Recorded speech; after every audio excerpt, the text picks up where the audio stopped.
Hello and welcome to Planning Your Non-Referential Thumbnails. My name is Eric, and today we're going to be taking some basic rectangles that we have decided being our compositions. Remember, these are going to be on our 18 by 24 drawing paper, so they'll be longer in one dimension than another.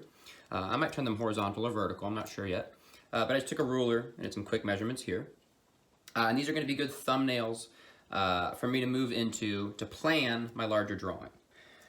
So I'm going to start with a pencil here to start making compositional choices.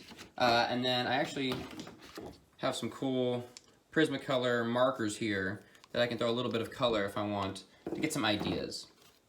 The good thing to think about in these is that your final piece may look nothing like any of these, and that's okay too. But you do want to try and discover things here and see what happens when you start playing with composition. So I'm just going to start into it. Diagonal marks create more movement than, say, a vertical or horizontal. Yeah, this would be nice. Maybe I'll should make it a little bit larger on one side, fanning out. So nice centralized something here. Another form that sort of counters this one. And then most of it is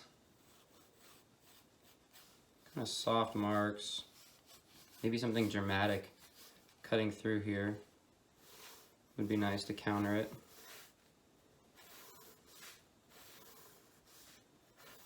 And when you're making decisions in your thumbnail stage,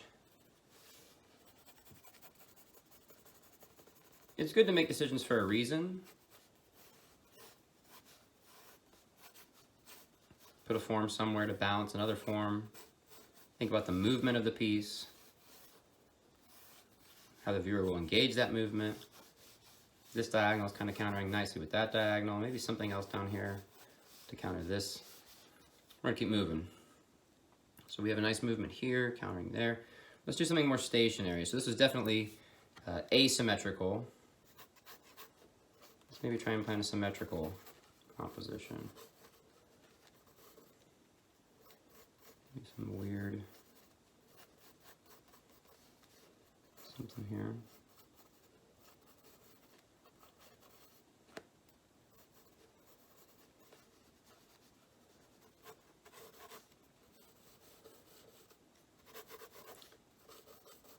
Asymmetrical compositions, like this one here, create more movement. Symmetrical compositions, like the one I'm building out now, are a little bit more stagnant.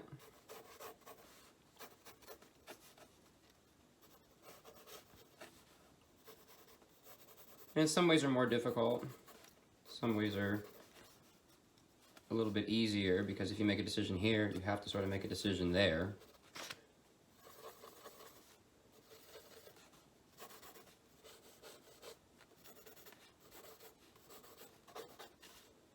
Building out something to fill this space. The other thing you need to be thinking about is negative space and how the composition is sort of forming around something else.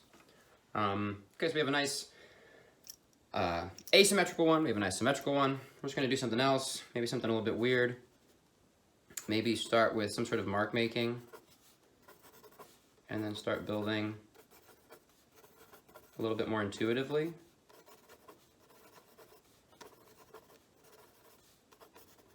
Rather than sort of putting, and I've been moving pretty intuitively. This is even removing a little bit more control. And as this builds up, it's sort of making something here for me.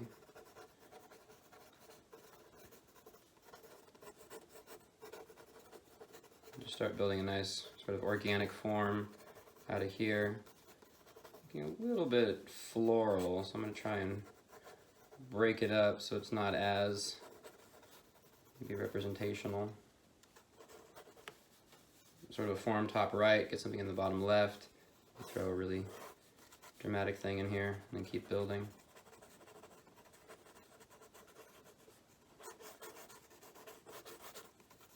Always be thinking about negative space and how your eye sort of moves through the piece. You'll be attracted to contrast, color, detail.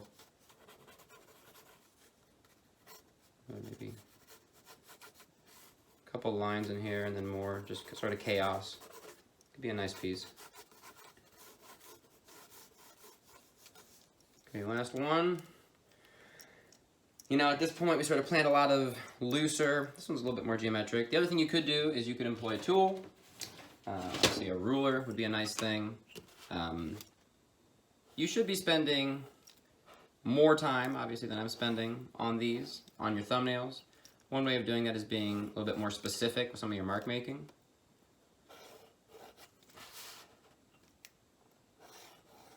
And I'll be spending more time because I'm going to be adding some color as well.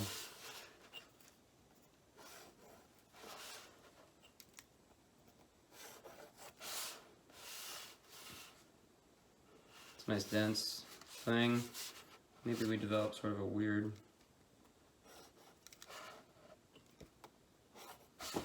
second space there. I went way off. Maybe develop this more as like a ground plane.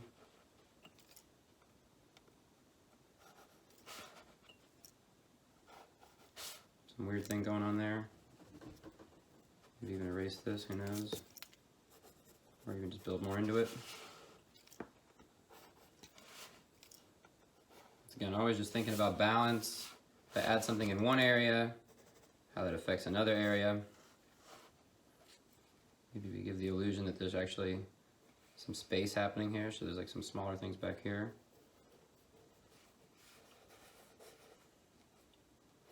That are going in either in front or behind other elements, which could be interesting.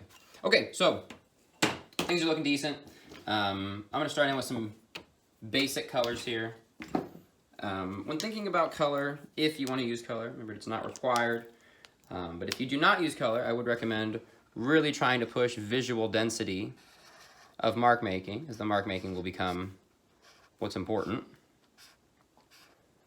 But when I'm thinking about color, I'm thinking about overall color schemes. So I think I'm going to do sort of an analogous movement coming from the top here. Always like a nice light transition. You think red before pink, pink before red, or a magenta? We'll go red. It looks pretty dark though. That's nice.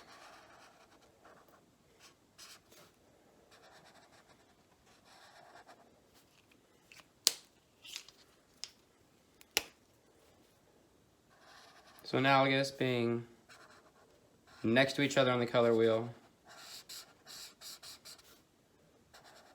It's a nice little movement there. And I think, I don't actually know. Here we go. Maybe this will go nicely. Yeah. So we're gonna do a little bit of line work here now that I have some color. Probably fill this in. And sometimes the translation of a little thumbnail does not translate the same to a large 18 by 24 sheet of paper.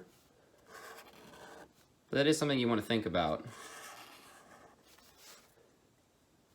That, you know, maybe not filling this in all the way. Maybe I would do some more dense detail in here. Maybe these will feel too large and I want to break them down further.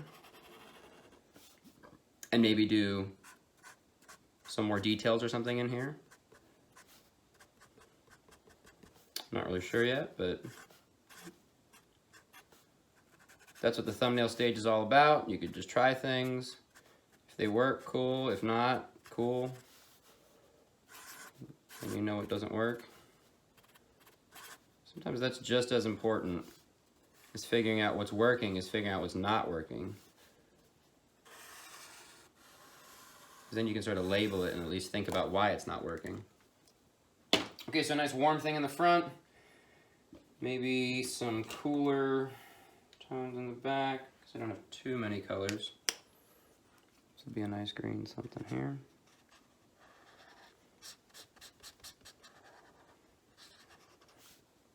So I had one form that I sort of did analogous. Now I'm creating contrast. They're using something on the other side. That violet is pretty nice. Of the color wheel.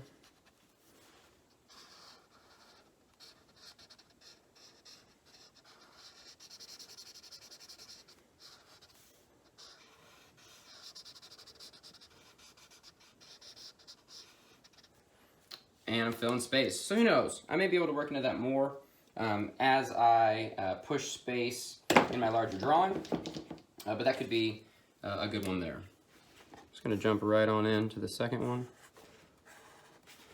It's a little line quality. I'm not gonna do all 4 of these, but I do want to give you an idea of how much time you could spend on one of these. Obviously, I'm moving fairly quickly.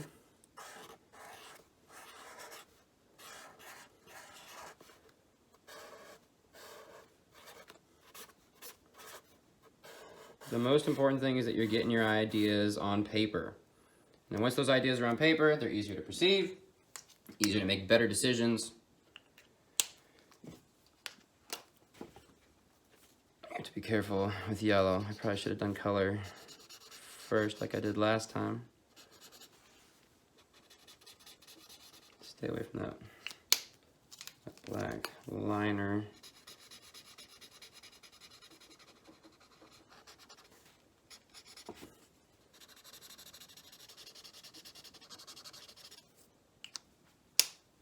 Yeah, I wish I had more colors. I don't really have such an extent of these markers, but they're really nice. You know, a lot of people use colored pencils on this, as far as the thumbnails.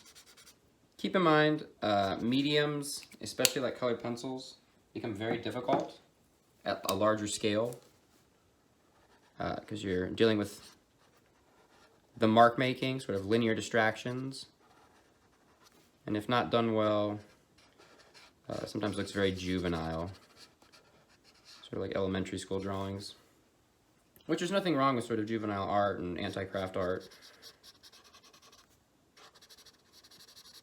if that's the intent.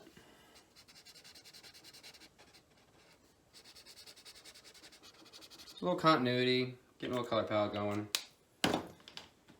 Coming through, maybe I do some lines in a different color. It pushes that space a little bit differently.